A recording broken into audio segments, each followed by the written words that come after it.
சேலத்தில் திமுக பிரமுகர் சுட்டுக் கொலை செய்யப்பட்ட சம்பவத்தால் பரபரப்பானது ஏற்பட்டிருக்கிறது. சுட்டுக் கொல்லப்பட்டதாக கூறப்படும் ராஜேந்திரன் திமுக கிளை செயலாளராக உள்ளார் என்பதும் தற்போது குறிப்பிடத்தக்கது.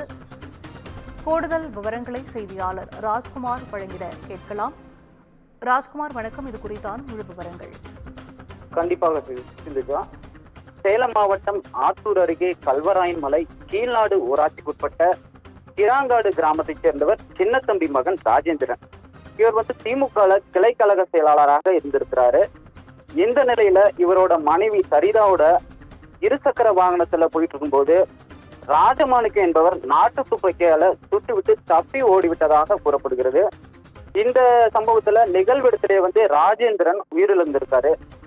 இது குறித்து சம்பவ இடத்துக்கு சென்ற கரியகோவில் போலீசார் உடலை கைப்பற்றி உடற்கூறு ஆய்வுக்காக சேலம் அரசு மருத்துவமனைக்கு அனுப்பி வச்சிருக்காங்க.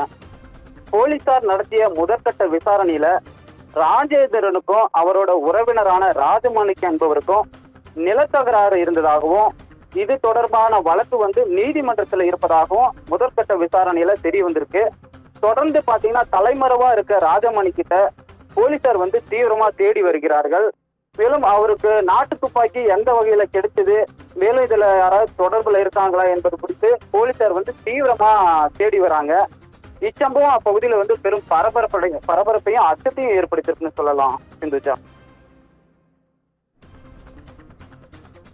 விவரங்களை வழங்கியமைக்கு நன்றி ராஜ்குமார்.